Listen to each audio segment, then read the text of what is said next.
And yes, the recording is start and 10 minutes for your presentation, Alberto. Okay, so first of all, hello everyone. My name is Alberto Rina.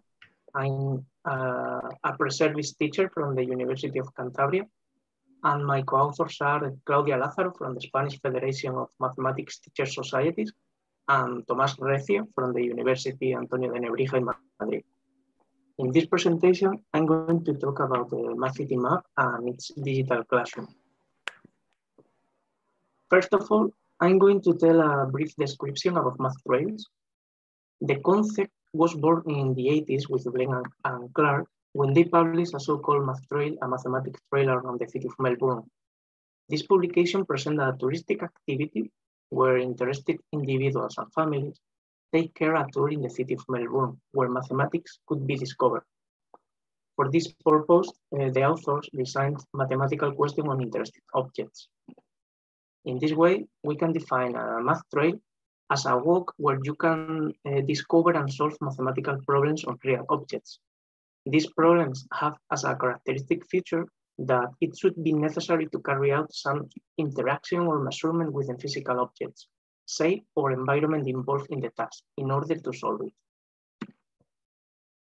So, as we've just seen, originally math trails were created for tourists and families. But considering the current didactical trend toward STEM education, math trails seem to be optimal tool to develop this methodology, since they involve collaborative problem solving in different transdisciplinary contexts of real life. In order to create resources and tools that allow the development of math trails easily, the Goethe University in Frankfurt, Germany, came about the Mathity Map project. This project combines the opportunities of a smartphone with the didactical ideas of math trails, providing a simple digital way of creating tasks and trails. In order to improve and disseminate this tool, different European projects related to the Goethe University have used Mathity Map for educational related works. In this sense, we have MOMATRE, focused on the idea of mathematical trails through a smartphone or tablets. Then we have MASTED, which aims is to keep improving the tool and to integrate the math trail systematically into the European curriculum as a new didactic result. And the last one, Asymptote, this is the last project approved, and this is focused on adapting Mathity Map to the distant education needs that have become so necessary in the coronavirus pandemic.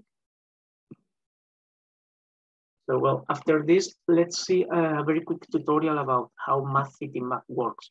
Okay, first, we can define Mathity Map as a two-component system that consists of a web portal and the application for mobile devices.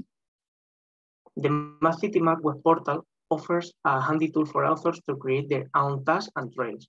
A trail is a collection of existing tasks, so first, user must define the task. For this, they can take public tasks from the web portal or create it providing the necessary data like the position of the objects, an image, a task description, a sample solution, as well as hints. After defining the task, the user combines them and creates the math trail. About the Mathity Map app for smartphones, the core feature is giving access to the math trails created on the web portal. After downloading a trail to the mobile device, it is possible to run it even offline.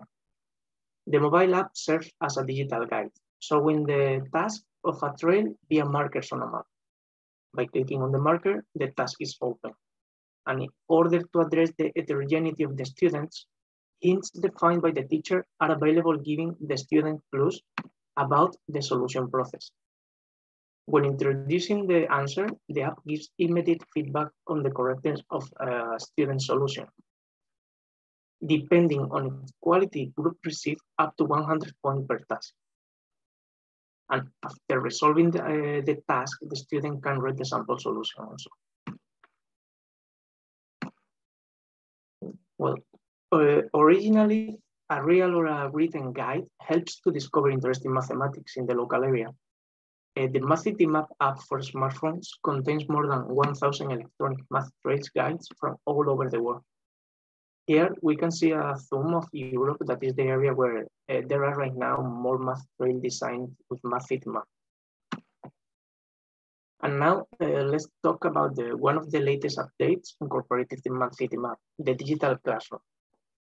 The digital classroom provides a digital environment to help teachers organizing a math trail session by the use of additional pedagogical and organizational tools, which with the aim of keeping track of what is happening during a math trail. But what is exactly what the digital classroom provides? We can say that it provides three functions. The first one is a tracking function. With this is possible to geographically track the students for the duration of the session, following their path and instructing them if they walk into the wrong direction. The second one is a chat function. By means of the chat function, the teacher can communicate with the students during the trail, giving organizational information or additional support. And the last one is the event log. The event log keeps track of actions that a student performs inside the MathCityMap app, such as taking hints, solving tasks, or the answer introduced. Relating this with the actual pandemic context, distance education presents several challenges. There is a need of direct communication, effective feedback, and differentiated tasks. In this sense, MathCityMap and its digital classroom meet all these needs. Okay, let's see an example of a math trail managed with the digital classroom. This math trail was our proposal as a dissemination activity to celebrate the European Researchers' Night in Santander last year. In this case, the route is cataloged within the routes MathCityMap Home. In MathCityMap Home routes, it's not necessary to go to the location of the task to solve them. Consequently, in order to be able to solve the task, it is necessary that the statements have sufficient data to be able to solve them. This was an initiative that MathCityMap offered due to Corona pandemic. In this first screen, we can see the trail itself. When we were conducting it, we could observe the progress of each participant from the Participants tab. By clicking on a user, the chat function is open. Based on their progress and the events indicated in the Event tab, we were able to provide personalized assistance by the chat function. In this sense, the digital classroom provided us a way of giving differentiating help. The communication was mainly by messages, but also audio files and pictures can be sent. In this other screen, we can see the event of a user. And now from this other one, we could set different options basically for organizational aspects.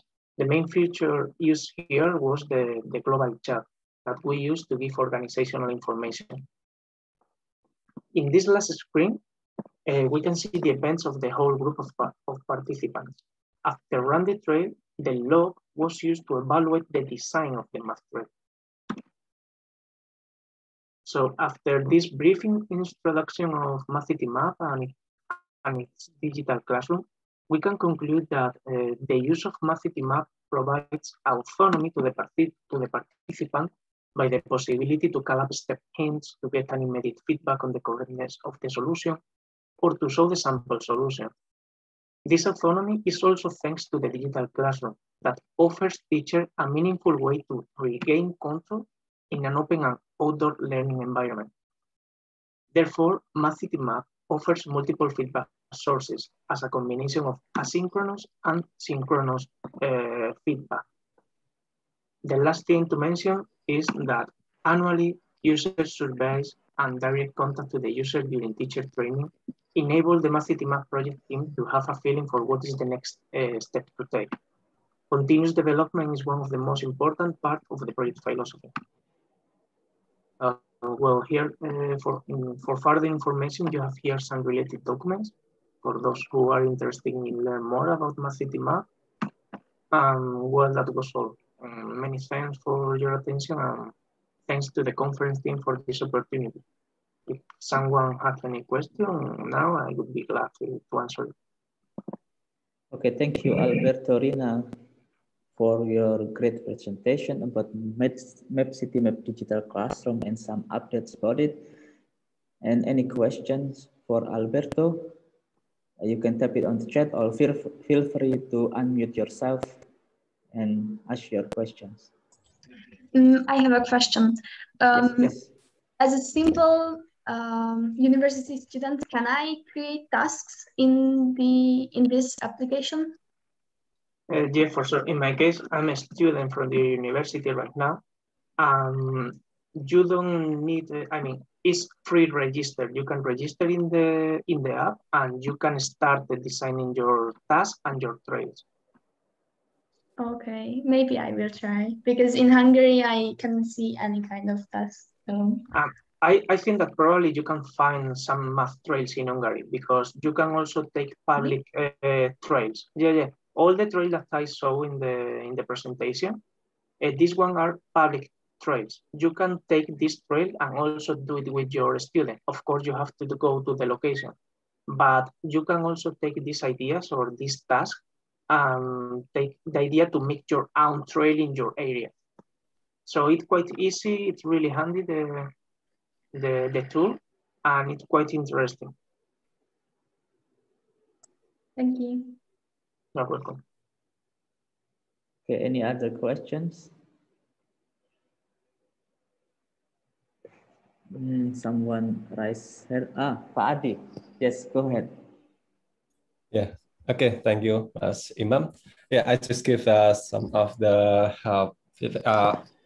response that it will be very interesting that if we can collaborate on a cross-country Med City map, because in Indonesia we also develop the Med City map. So perhaps we can get in contact and doing some collaborations. I think this is my comment. Thank you. It could be great. Thank you, Pak Adi, for your comments. And the next question, please, or we can go to the second presenter. We still have time. Any other questions?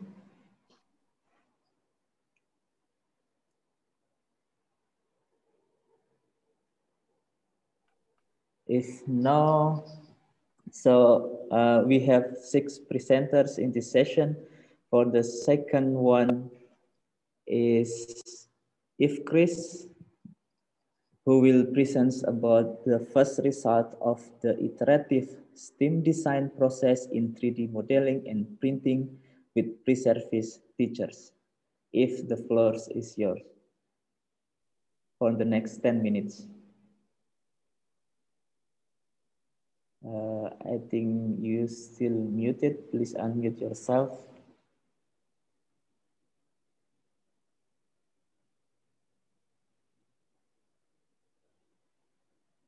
Hello, Chris, we cannot hear you.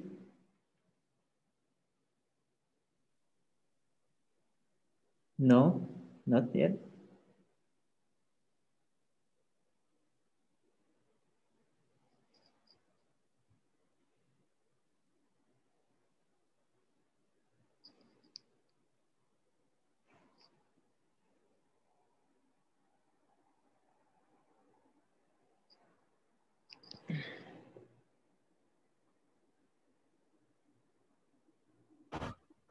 Still not hear me? Yes, no, we can hear you now. Okay. Perfect. So let me try to reshare my screen. So I will talk about the iterative STEAM design process we have done at the University of Luxembourg. So the project we are running is called Math Educ. I'm presenting together with Ben Haas and Jolt Lavitza, who are working on the things. So I'm coming from Luxembourg. Luxembourg is a small, very small country in between Germany, France, and Belgium. So I will directly go to the research we are conducting. In fact, I wanted to skip Math City map, but as Alberto was talking about it, I will jump into it very quickly. So in our research, we are using this modeling process from Bloom and Lies. And in Mars City Map, we tried to develop a STEAM integrated approach, which we published already. And what we found out in our design process was that the student pre-service teachers developed Mars City Map trails using the following way. So first of all, we presented to them what Mars City Map is. Then they formed some groups, developed their tasks, bundled them to trails, and submitted them to a self-evaluation and a peer review. So what is interesting now is that we analyzed all these trails using cluster analysis, and we found regarding this STEAM approach, so the 5 domains of STEAM, and we found 3 clusters. And these clusters are better seen here in this heat map. So for you see on the right that Mars is available in all clusters. This is due to a course regarding Mars education. And you see on the left that the science is not very present, which is because it was a Mars education course and not a science education course. So the student focused on Mars. However, we found 3 clusters. The first one on the bottom, where you see a lot of engineering, a little bit of arts and mathematics. The one in the middle with lots of engineering, a little bit less arts. And then the one on the top where you really had a STEAM trails with some technology, a lot of engineering, a lot of arts and mathematics. So all this can be read in details in the publication which is listed.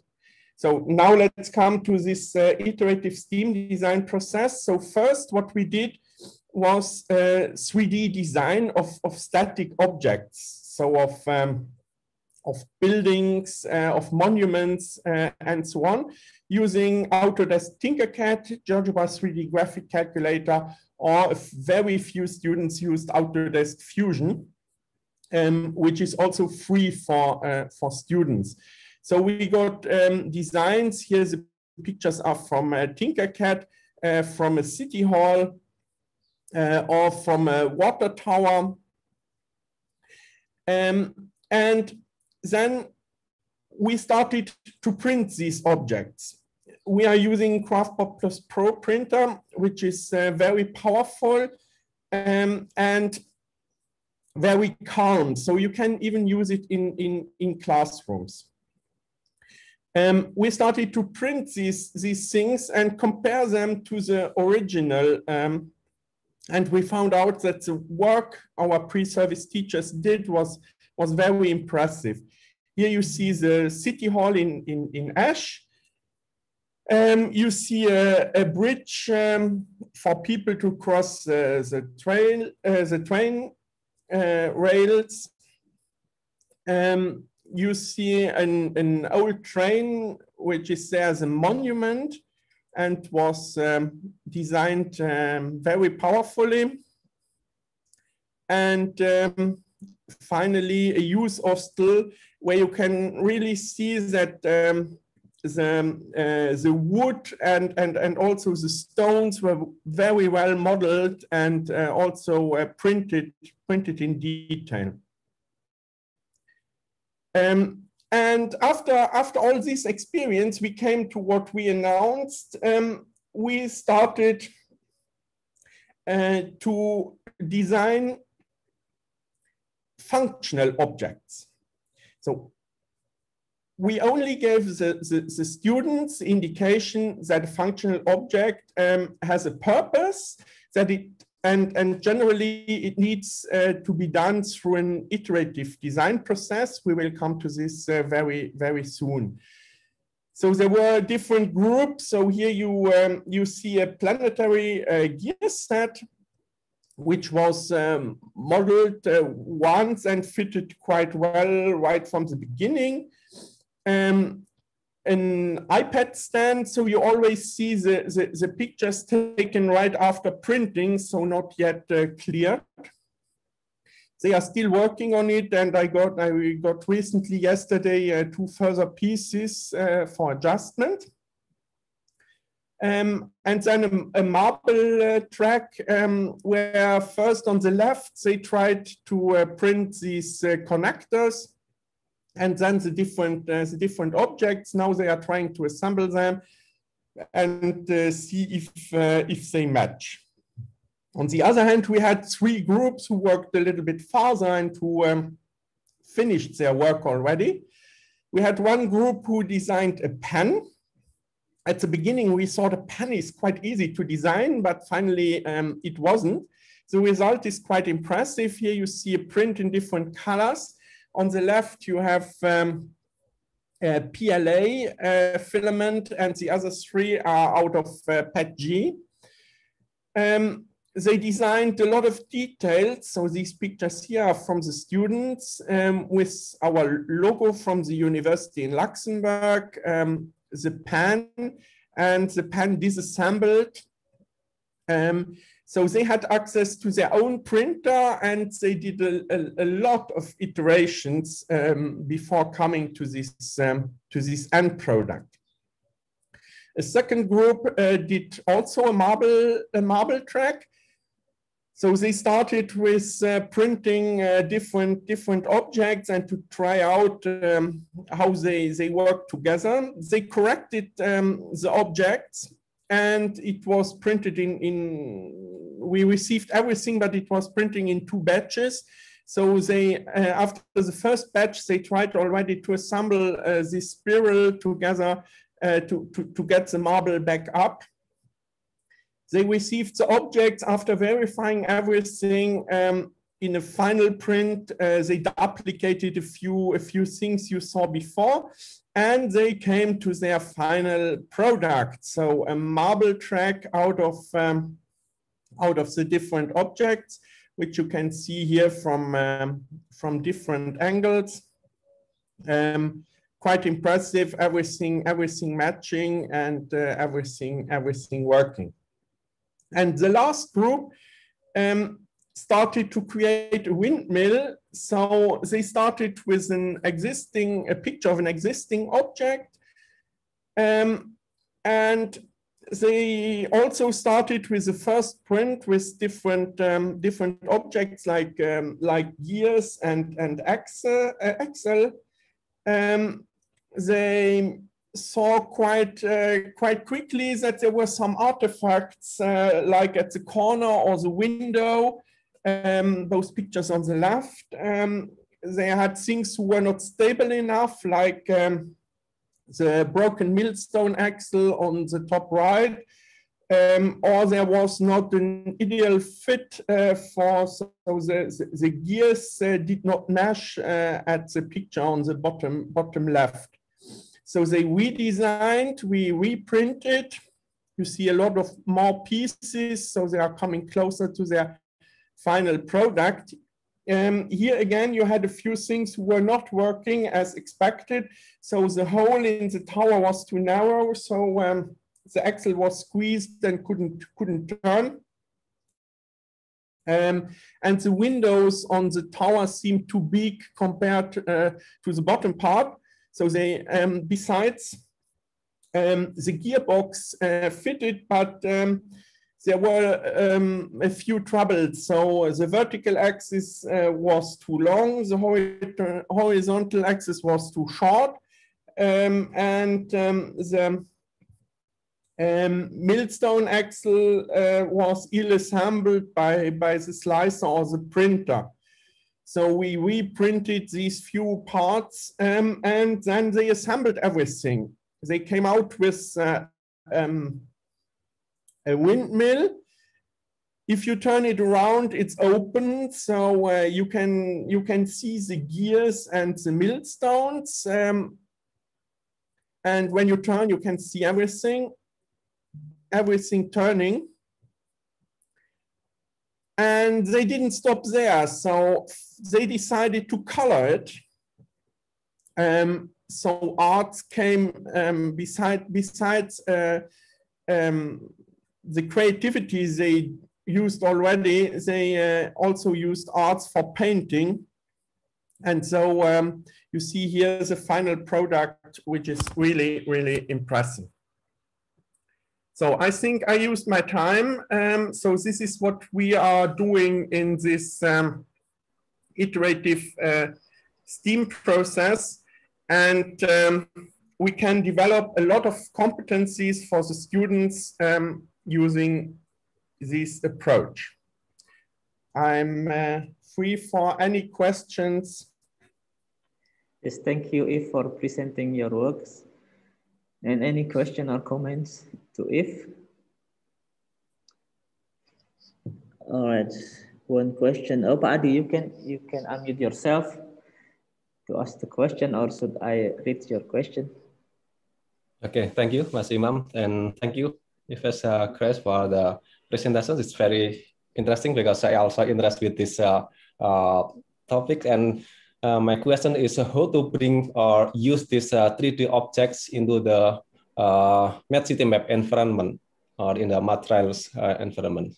Thank you. What we did was the other way around. So when in the first step, the students modeled static objects like monuments or buildings, and we asked them to use buildings they used in their MassCityMap trail and to model them.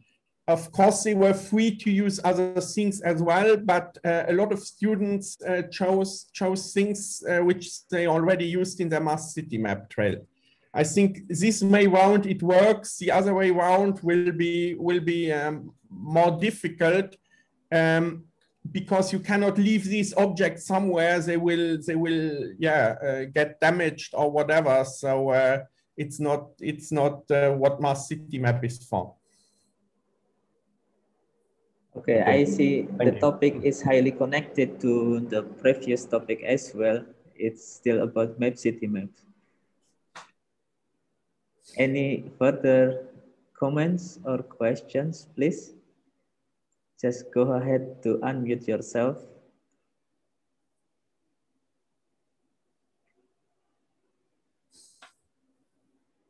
No question. Okay. We can move to the third presenters. He is Tommy Tanuwijaya. Are you here, Tommy? Yes, I see your name. You can open your camera and start share your screen. Tommy will present about elementary students' attitude towards an online visiting lecture in COVID-19 school closure periods. The next 10 minutes is yours. I'm ready. Great. Okay, I'm share screen now.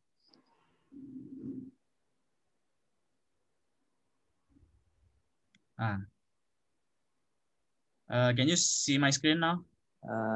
Yes. Okay. Wait. You can make it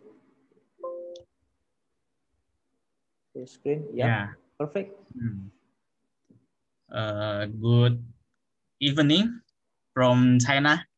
My name is Tommy Tanuwijaya from Guangxi Normal University. And today I want to sharing with all of you about elementary students' attitudes towards an online visiting lecture in COVID-19 school closure period.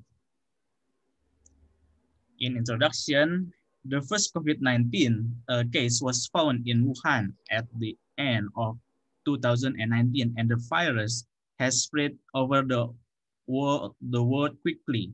In early 2020, the World Health Organization reported that coronavirus, type of virus that causes COVID-19 disease, was a dangerous virus. In this condition, all countries tried to stop the spread of the virus.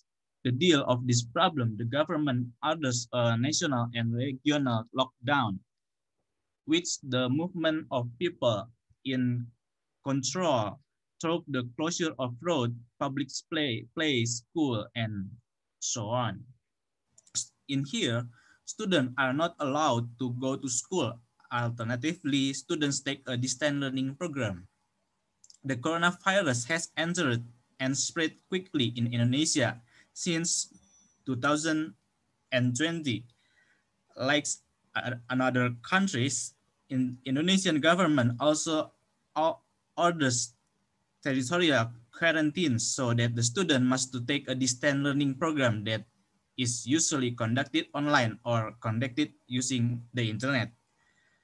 After more than 1 year until now of conducting online class, teachers have made many ways to make the teaching and learning process run effectively. For elementary students, learning atmosphere and interest are very important. Basically, elementary students prefer to play to learn, so teachers have create a fun class atmosphere. For example, teachers can facilitate learning through play. There are many ways to increase elementary student learning interest, one of which is facilitating learning through play, and another interesting games maybe. However, this method is quite difficult to implement in distance learning. Teachers have to find another learning method that can improve student learning interest. A visiting lecturer have been around since it is often held in the university and has a good impact on students. A visiting lecturer is usually teacher-centered learning that the focus of instruction is on the lectures. Some studies show that the student learning motivation is influenced by the learning model and teachers' pedagogical skill. However, I found that there is no study or less study on the visiting lecture at elementary school. Similarly, there is no study on online visiting lecture in COVID-19 school closure period. Both of this background make this study have a novelty value. So the research problem is based on the explanation above. This study is aimed to analyzing teachers' problem when delivering the teaching and learning material online in the COVID-19 closure period. And two is analyzing elementary students' attitude toward online visiting lecture as a method to increase student learning interest and give students new learning experience after 1 year of having online class. The hypothesis of this study is that the student attitude toward the online visiting lecture is very good. The student learning interest increased and the students are very happy with the visiting lecture from the other countries. The method. This study is qualitative study to describe student attitudes toward online visiting lecture. One of the researchers played a role of the visiting lecture and observed the student expression, the student participation, the way the student answered the question from the visiting lecture, the frequency of students in asking the visiting lecture, which indicate learning interest and motivation. The population was 48 third graders and of an elementary school in Bandung City, West Java, Indonesia. The data was collected through interview and observation. And in here is the data collection procedure, analyze, design and development, implementation, and evaluation. And the result is the analysis of the teaching and learning process. The class was conducted online with Zoom application at 9 in the morning. To start the class, Miss Susan, the teacher, asked the visiting lecturer to introduce himself. He was from Guangxi Normal University, China, was me. And Miss Susan read and motivate the student to able to follow the visiting lecturer's instruction well, because she thought that joining a visiting lecture was a great opportunity. She also said that the visiting lecture aimed to provide the student new experience and new learning atmosphere. Based on the observation, there were some problems faced by the visiting lecturer when the class just started. The first was that the student did not turn on their camera. And the second problem was that the student turned off their microphone and were passive during the class. The student only listened and looked at the slideshow presentation given by visiting lecturer. So, in the second, student attitudes toward online visiting lecture in COVID-19 school close period. At the end of the class, the visiting lecturer interview three third grade students choose randomly to find out their response toward the visiting lecture. The student response indicate that after students have learned from about 1 year online, they need to use a new, different, and unique learning method to increase their learning interest and motivation. The students' suggestion can be used to improve the effectiveness of online learning in the COVID-19 closure period. This study proved that visiting lecture can be conducted at the university level and at the elementary school level. It is proven that improved elementary students' understanding, learning interest, and motivation, bringing new atmosphere into online learning. In this COVID-19 school closed period, visiting lecture can still be held online. Online visiting lecture can save more money and time because the visiting lecturer does not need to go to school to teach students. The visiting lecture can be use Zoom application or other similar application. So the conclusion is, in this study, the researchers conclude that visiting lecture for elementary school is very effective and efficient. The visiting lecture also have many benefits when conducted online in the COVID-19. The visiting lecture in this study presented the way of how to deal with passive students in online class by creating a new and attractive closed atmosphere. The visiting lecture also received positive response from the student. The study was conducted in Indonesia at the time of COVID-19 closure period. It may produce different results when it's carried out in the other countries. The researchers suggest that future studies on visiting lecture can be concluded at junior and senior high school level with more specific subjects such as chemistry, biology, or social studies. Thank you very much. Thank you for your presentation, Tommy. It was very interesting to know about the COVID situation. I mean, especially about the teaching and learning during the COVID-19 in your study. Any questions? There is one question from Fadlan. Could you please open your mic?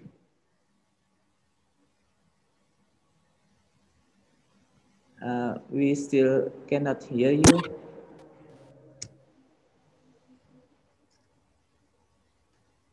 Not yet. No?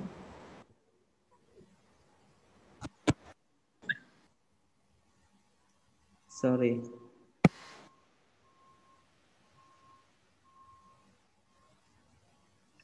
Or I can read your questions.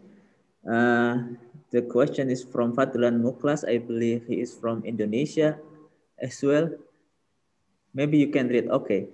In fact, visiting lecture activities have been conducted several times in Indonesia. For example, penugasan dosen di sekolah. This is Indonesian term. In your activity, what is the difference between visiting lecture and ordinary learning by teachers? And the second question is, does this have an impact on learning outcomes and student interest? Well, the answer is the visiting lecture just for once, but ordinary learning by teachers is for 1 semester or 1 week, right? And the second is, does this have an impact on learning outcomes and student interest? Well, in here, visiting lecture asks the student to open their cameras and communicate with the visiting lecture. The visiting lecture asks easy question at the beginning of the class become fun and interactive. Eventually, 42 students turn on their camera. When the student turn on their camera, the visiting lecture found that some students had less conductive learning environment. The visiting lecture saw that students studied in the open camera. Many people could distract their attention. For this reason, the visiting lecture advised the teachers to ask the parents to have their teacher have a conductive learning environment. So for learning outcome and student interest, I think for learning outcomes, it will conduct in the next paper, and the student interest is the student is very interesting. It's so fun and interactive. Maybe like that. Okay, thank you for your answer. Please let me ask you a follow-up question about the students. If I understood correctly, they were reluctant to open their camera and microphone, isn't it? Yeah. If so, do you further investigate the reasons why they were reluctant to do it? Because we found that the environment of student at home is not convenient for student for teaching and learning activities like that. Okay. Yeah, very nice presentation and discussion. I think we have to move to the next one. Thank you, Tommy, for your presentation and answers. But I don't believe that Wahid Junianto is here. Are you here, Mr. Wahid Junianto? No. All right. I would ask for Pam Sinam. Are you ready to give your presentation? Pam Sinam, are you here?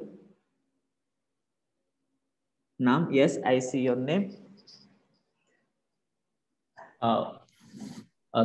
Thank you. Yes. Wait me a minute. No problem. We still have time. Yeah.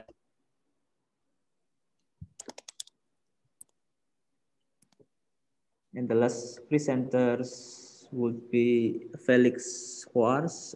Just please prepare yourself after Mr. Nam. Yeah, I will share my my PowerPoint. Yeah. Yes, Mr. Nam will talk about using dynamic modeling using dynamic modeling of the area of cone in GeoGebra towards supporting STEM education.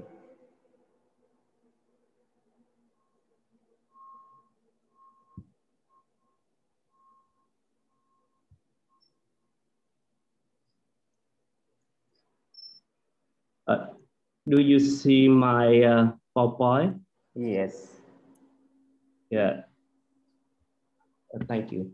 Okay, you can start. Good afternoon. My name is Pham Sinam from Saigon University in Vietnam. I want to introduce something about my paper, our paper using dynamic modeling of the area of corn in the GeoGebra towards supporting STEM education. About us, I'm from Suriname. I work in a faculty of mathematics Saigon University, Vietnam, and Lê Hồng Thái, PhD student. He worked in Lê Quý Đôn High School, Long An Province, Vietnam. I want to introduce something about my university. We have 4 campus and 20 departments. There are some pictures about my university. Yeah. And this is a picture Lê Quý Đôn High School, Long An Province, Vietnam.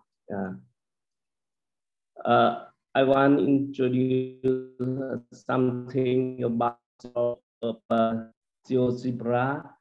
GeoGebra open in today's application, so that dynamic geometry is seamlessly linked to scientific calculus capability and function grapher. It also allows for some users to take and digital image. GeoGebra allows teachers to give a high quality, attractive presentation about real world situation that interest students. Provide support for students to in the problem solving related to real world situation. Set tasks that allows students to explore mathematical relatives and variation within on mathematical representation. Set tasks that allows students to explore the link between different mathematical representation of mathematical objects. GeoGebra-based modeling helps the students understand mathematical concepts, but visualize the problem situation and overcome algebra experience and thus focus on the semantic reasoning behind the learning task. GeoGebra has assessed students in exploring creating knowledge. Technology supports learning by doing in a variety of ways. Technology also supports active learning when it is used as a tool to represent and simulate real world problem, situation, and context. Dynamic model of the real world scenarios can help students to make mathematical concepts and enhance their understanding of the mathematical concept.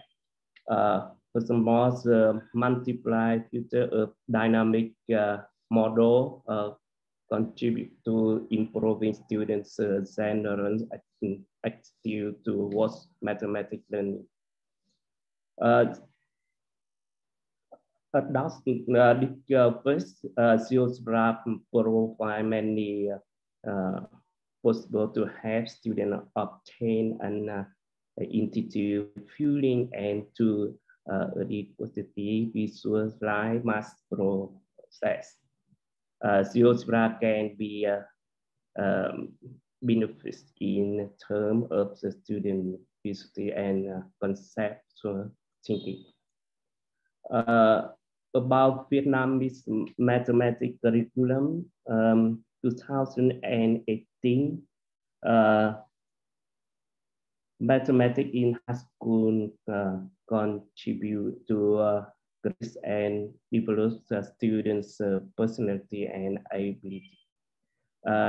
Enhance their knowledge in important skills and offer them opportunities to experience, apply mathematics to real life, build the connection between mathematics idea, mathematics and reality, mathematics and other subjects, especially STEM. About STEAM education gives people skills that make them more employable and ready to meet the current labor. It encompasses the whole range of experience and skill.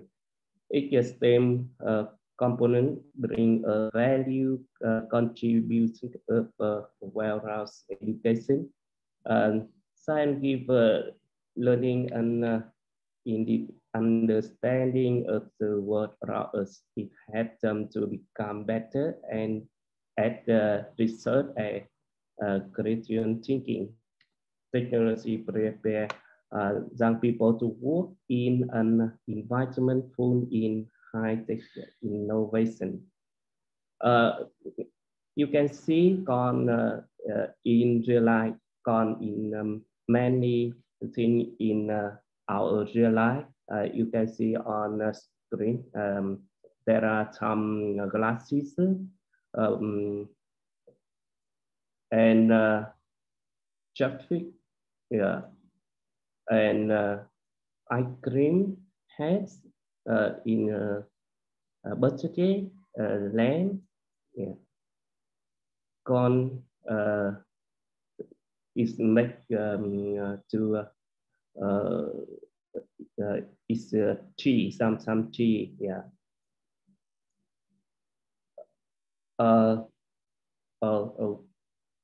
We forgot answering this third question. I'm sorry. I'm sorry. Yeah.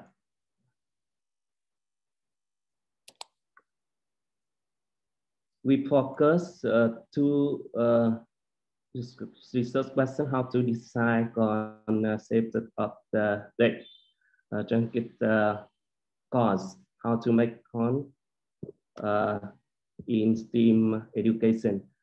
When students make something from con and they face many difficult how to decide how it's length, how it's angle, how to cut the paper, and solution. We think that I'm concentrating on Geospra. On model in on Geospra, they can determine the dimension of length, angle.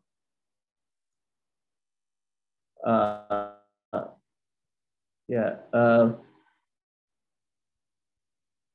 they can unlock con on Geospra, and this is the model we create on Geospra. You can see on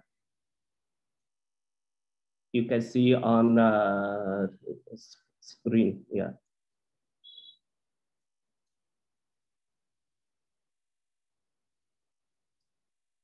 Yeah.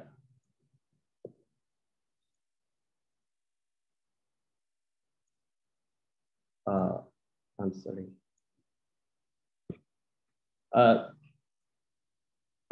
This is the corn, and we make a model and what is there on a plane. Yeah. It's have students determine angle radius high. Yeah. I will try again. Yeah. Yeah.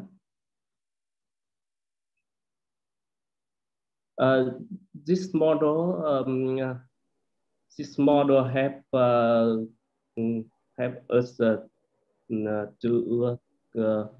create a formula of area. Yeah. Thank you, Nam. Just to remind you, you have 3 more minutes. Yeah, thank you. Okay. I'm sorry, my computer have a problem. Yeah. Yeah. Then this is one of this is a second model. Yeah.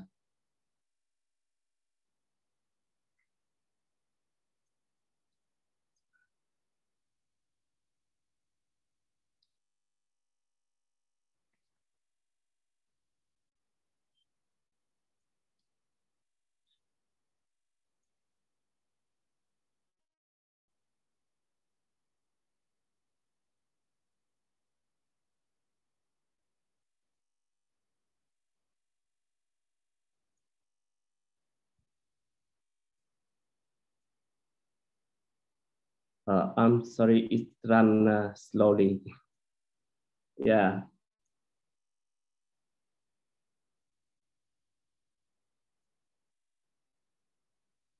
We unlock the is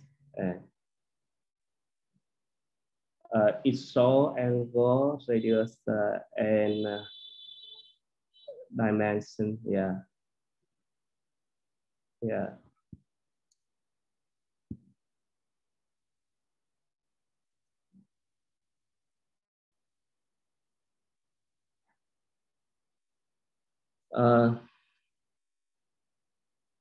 That they are activity a student, yeah, student visual student cut, yeah, and some picture about student when they do classes,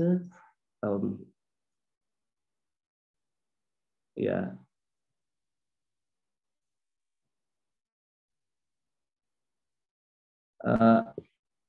And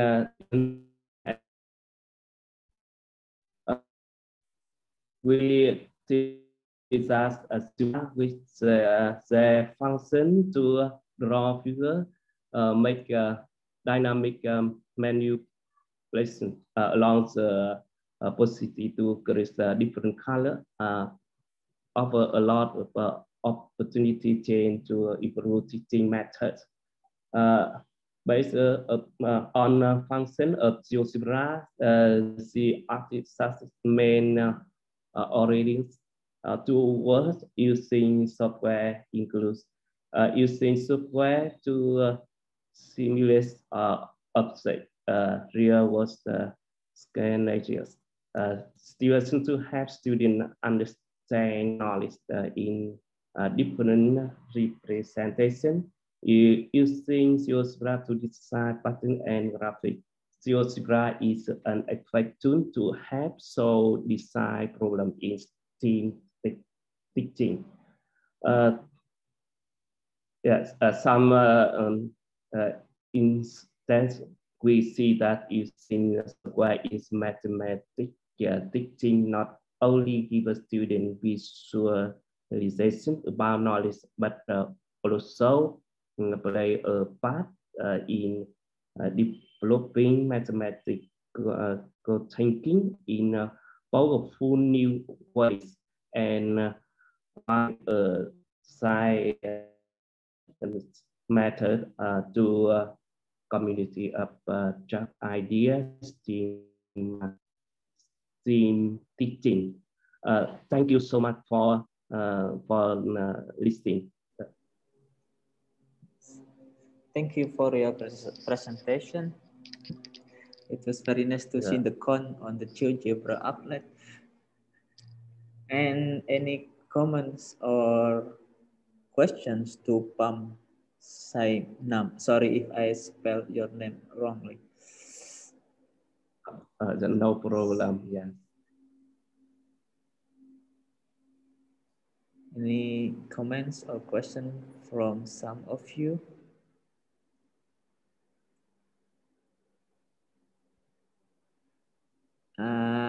Maybe I have one short question just to clarify. What level is the student that you work with? What level are the student? Yes.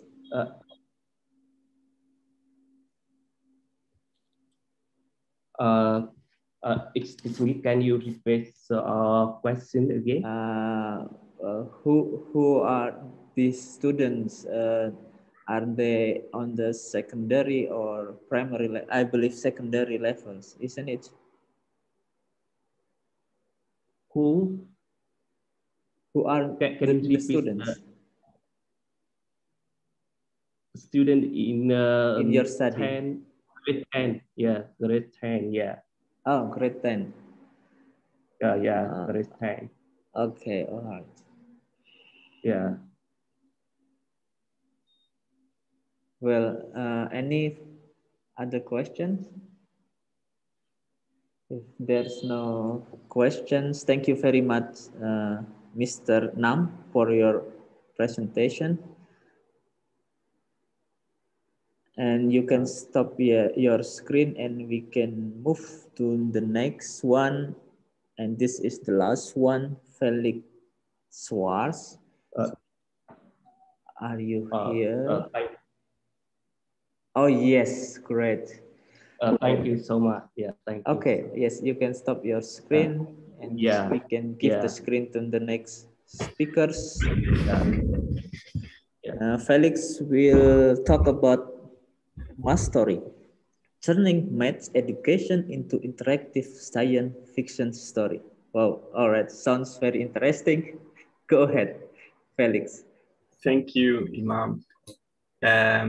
I will start by sharing my screen. I hope you can all see it. Yes, perfect. Great.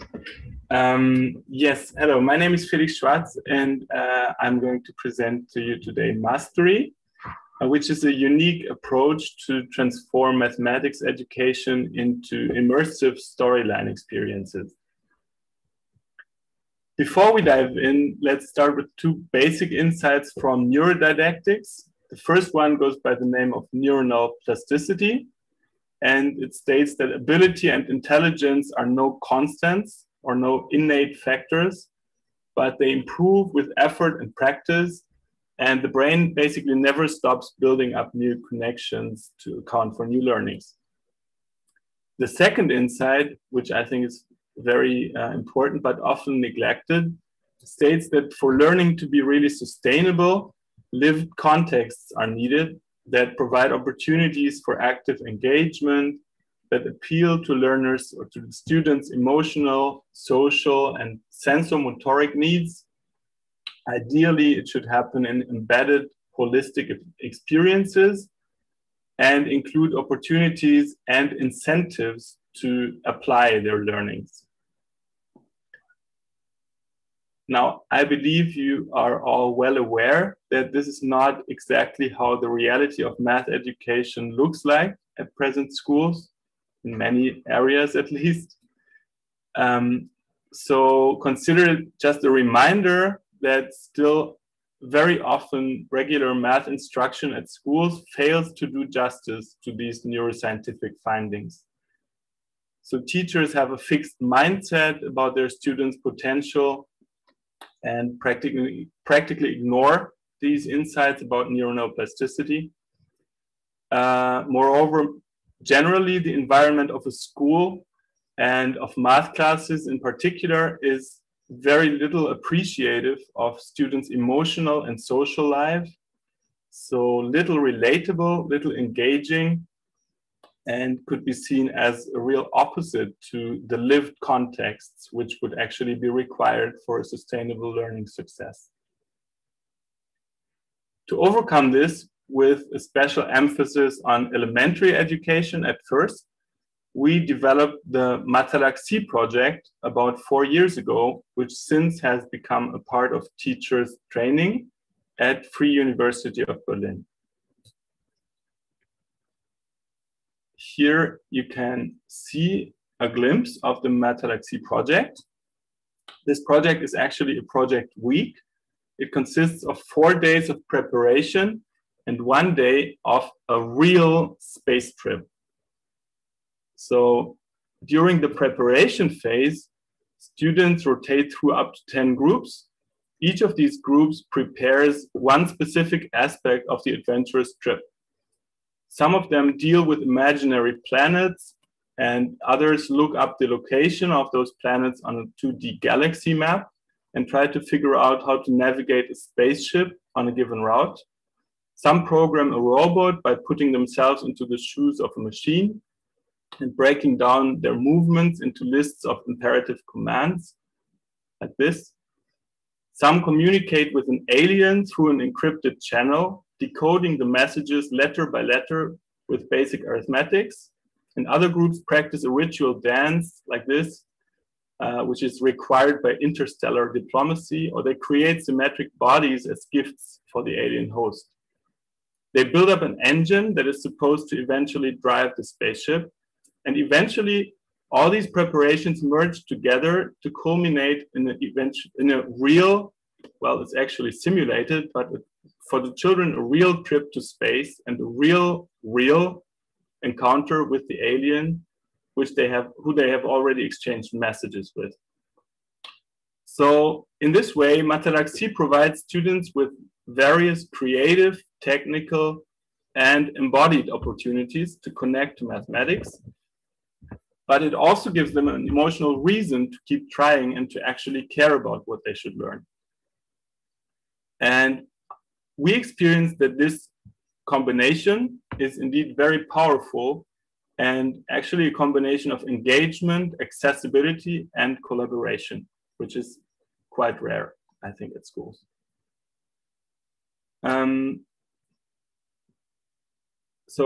Sorry, I actually wanted to continue, but it starts playing again. Yeah, I think. Okay, yeah. And in order to make this approach, which we originally developed for elementary schools, scalable and make it applicable for the wide majority of schools where we don't have much personnel, we created a startup called Mastery. We are now an independent startup with the single goal to turn this didactical approach into easy-to-use technological solutions for schools. With this, we have become a grantee of the Bill and Melinda Gates Foundation's global grant challenge called Balance the Equation. And now, since this year actually, focus on a new course about Algebra 1. And this is meant to improve the accessibility of Algebra 1 for underserved students in the USA, mostly Black and Latino students. So in this school year, in the upcoming school year, we will co-create with partner schools in the Bronx and Harlem, in New York City, and in Virginia. And from next school year on, we will have a large pilot study with the American Institutes for Research to evaluate the effectiveness and outcomes of this approach.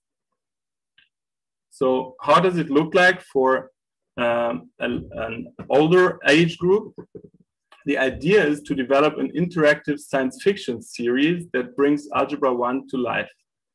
So a year-long course at the edge of serial fiction. Imagine a series that you could watch or binge watch on Netflix, for instance, and math education. This is to become an emotional adventure, to excite students and to drive their learning with contextualized challenges. It's supposed to be supplementary and after school, so closely aligned with the most widely used curriculum in the United States, which is called Eureka Math, but an after-school solution, essentially. And this is how it would work from a student's point of view. Many students actually experience that math is boring and they don't really understand why they should learn it. Like this girl, for instance, let's call her Kamira. In math class right now, we're learning about like y equals mx plus b. I haven't really used that in any life situations. I don't really understand why we have to like learn some things if we're not going to actually use them in the real world. This is quite a typical expression of students' experience at school. They are supposed to learn something, they are forced to learn it in some way, but they don't ever really get the point why they should care about it. So from Kamira's point of view, this is her smartphone. And how Mastery works, or this new course is supposed to work, is like this. At the beginning of the school year, Kamira's teacher tells everyone in her class to download a special app and just tells them nothing but that this app will be needed for their algebra course. So Kamira downloads it and has here now a virtual work phone app on her phone, which she has downloaded. When she launches this app, it looks like an ordinary home screen, but of another phone, not hers. And suddenly, inside this app, she receives a video call of a person who claims to be a professor and has made some very strange discoveries. And this is the kickoff for a story, a science fiction story that evolves over the entire school year and develops a certain tension for Kamira and her peers. So in the other apps within this app that you just saw on the fake home screen, you could also see a messenger. And this is supposed to be the place where math becomes a social experience in this context of the science fiction story. So here is where Kamira actually meets her peers of her class, and this together with non-playable characters. Like this one would be, here is called Roman. This could be a peer of Lisa, of another peer, but there will be also non-playable characters that actually drive the learning process forward by artificial intelligence. And the idea is that the whole storyline is so immersive that students switch over smoothly between actually dealing with storyline pieces. Like here, they can observe in a video, like inside another app, which is here now called Webcam. They could observe some deals, some trades in a shop, and they look kind of suspicious. So people are dealing with some stones. So one of the non-playable characters would ask them, can you figure out if those stones are actually diamonds? Could you figure out this by their price? And then he continues with, I've done some research on their current market prices. So raw diamonds would start about $60 per carat. And this all leads over to a mathematical challenge where students have to actually observe the prices paid for stone and deal with, for instance, here on the left side, as you see it in the coordinate system, powered by GeoGebra, by the way, like they would have to actually connect what they observe to graphical representations of, for instance, in this case, an inequality, a linear inequality. So in this way, the story connects to mathematical topics, and how it works in everyday school is by a method which we call zipped classroom. It's building up on the concept of a flipped classroom. So people, like students, actually deal with the mastery story before they go to school, before each day of school. So one mastery episode connects to one particular lesson that the teacher actually plans for the next day. And this is how it would look from a teacher's point of view. They would just schedule their instruction as usual. and the storyline stretches or squeezes to fit their pace. So they actually just plan a date for each lesson, and then the storyline connects the pieces of the story to that particular topic which they want to teach at a particular day. Then we also plan to include some special effects like augmented reality, which is really just a special effect to kind of keep up the tension for this age group. And we also have, well, right now it doesn't yet look like the picture above. It looks more like the picture below. We are actually developing also an IoT device, which we call Rover, and which plays an essential part in the story. But this is another way of how we connect mathematical topics with everyday experiences. So this rover is actually supposed to drive on a curve that is the graph of a function, either linear function or quadratic or exponential function, which are the topics that students are supposed to cover in an algebra course. And when you replace, like this is all supposed to be happening inside a frame on a table or on the floor. And when students remove the rover to a different position, they could also live in real time observe the equation which they have used to program its movement, change its parameters. So on their smartphone, they can enter an equation and the rover will drive that way inside a coordinate system. When they replace the rover, the equation will follow the movement. So our long-term goals are actually to develop Algebra 1 in detail. Well, this is not really long-term, it's the plan for the next year. So we are to develop a lot of mathematical challenges, high-quality videos to transmit the content to students who are, especially in the United States, very much used to high quality of entertainment. We are still developing the software, including integrations with Google Classroom and GeoGebra. So we have a lot to do, but this is the plan for the next school year. And especially while we co-create this with partner schools in the United States.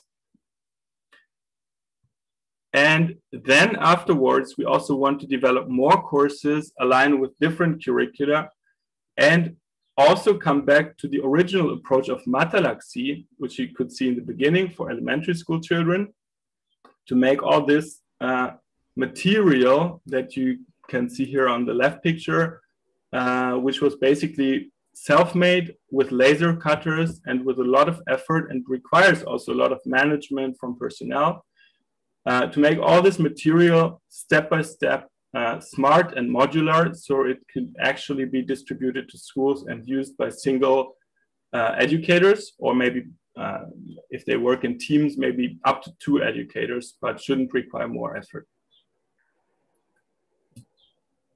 So thank you for your attention for this short introduction. And if you would like to get in touch, please feel free. Actually, we're here as two people today. Hello. Thank you very much for your presentation and your very interesting works to connect science fictions to mathematics education. And there is a comment on the chat. Fadlan, could you please share your comment by opening your mic?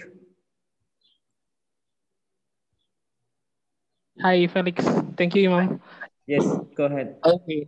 Actually, I'm from biology education. I think it is very interesting ideas to make some science fiction stories in learning. And it reminds me about the Dungeons and Dragons board game when I still child.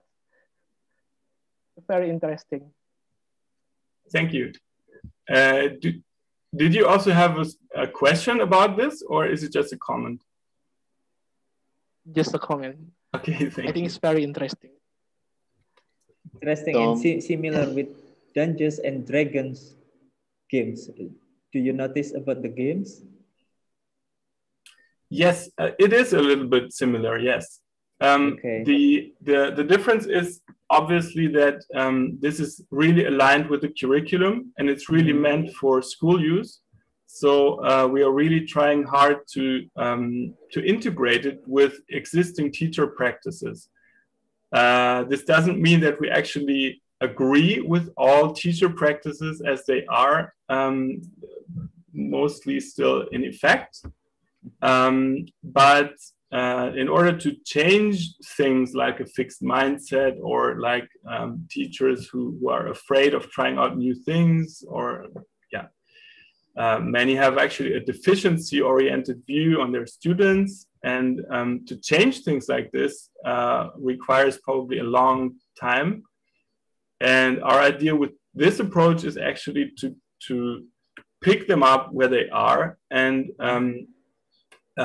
enable them to do something really cool and really interesting for the students without actually changing their lesson plans. So the idea is really that the story adapts to what teachers plan to do at school. And students will have some interesting and exciting time when they do their homework. Then maybe the education at school is still the same as it was before, maybe not even interesting. But students have a reason to follow it and to actually pay attention. Okay. So, and of course, we hope that step by step things will also improve at schools. All right. I see Prof. Lafixa is here. Yeah. So I think it's very interesting. So Fadlan hopefully starts his PhD with us, and then he will work on cartoons and stories with cartoons. So I think hopefully he will join us. And it's a very interesting presentation, and it's good that Eve is here, because I think Eve is still here, right? Because what you showed is very similar that Eve and Ben is doing in Luxembourg in many ways. So I think there is lots of connections. So Ben just finished his PhD, very similar topic. So I think we can share it with you later, and I think there is lots of possibilities to connect our work. So I think we should continue talking together. And then yesterday we had some really interesting presentations, which is also close to your interests too, within this kind of maker culture. Definitely. Yes, absolutely. Even also today, we just had a very different, very interesting talk also, which we saw. And it's Dom Cinema, it was also very, we felt also very close to the topic. Yes. Yeah. Good. Excellent. So very, very nice to have you here. Yeah, thank you for the opportunity, actually. Yeah, sure. We are very happy. And then we are very happy to collaborate. So I think more to come. Yes, definitely. Okay, one short question, please, about the master. This would be an open source software, or how would it be in the future? Yes, actually, we plan to make this all open source. Yes, and to well, this doesn't mean that everything is just free of charge, because we would need to refinance ourselves, and we're not employed at universities or anywhere else. But this is basically meant to be a license model.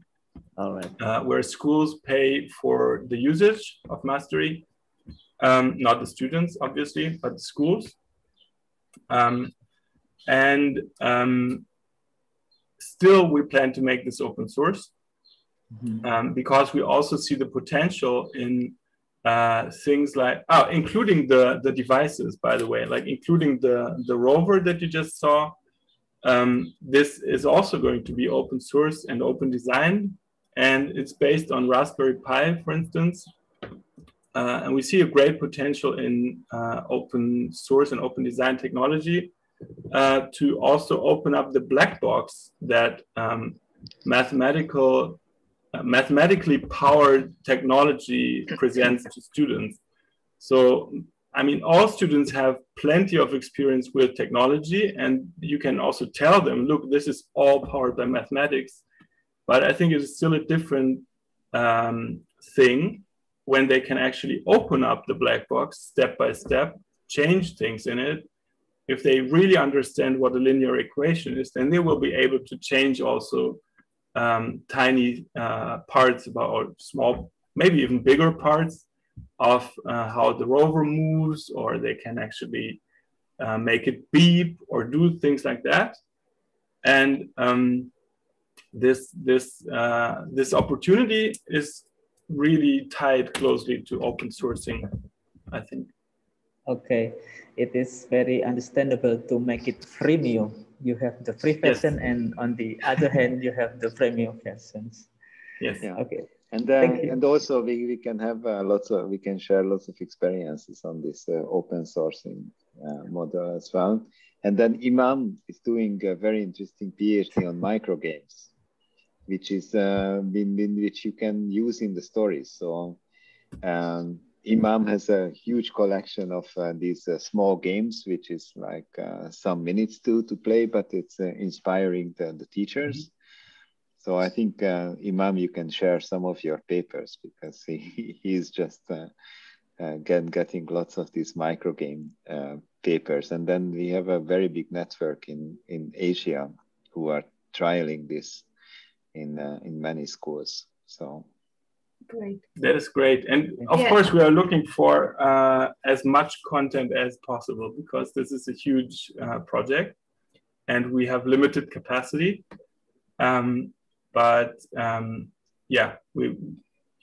We just hope to integrate as many great approaches as possible. Yes. So we have plenty of content, so yes. tens of thousands. So. Yes, and we would be really happy if people who are also interested in having their content in this context, in the mastery, would contact us, and we could talk. It's really nice. And vice versa. Yes. Yes, we are sure we will be in touch in the future.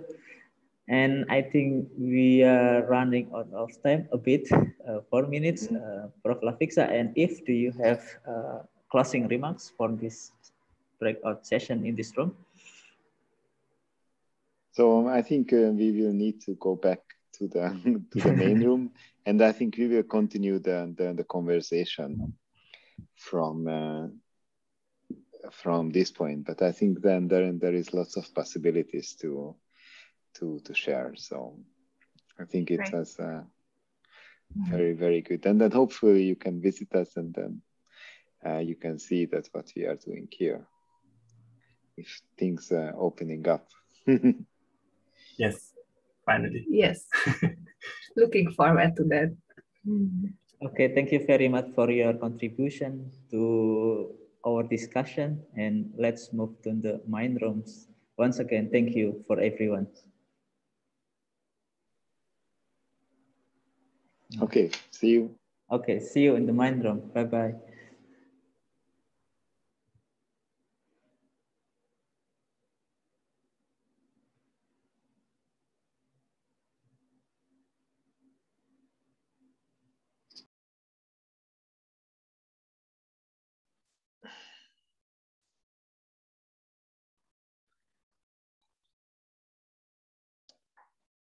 Very interesting presentations. And I looked into some of the rooms.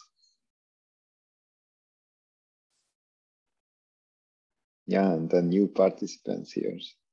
But it looks that discussion is still going in room 1 and 2. I don't want to stop the discussions.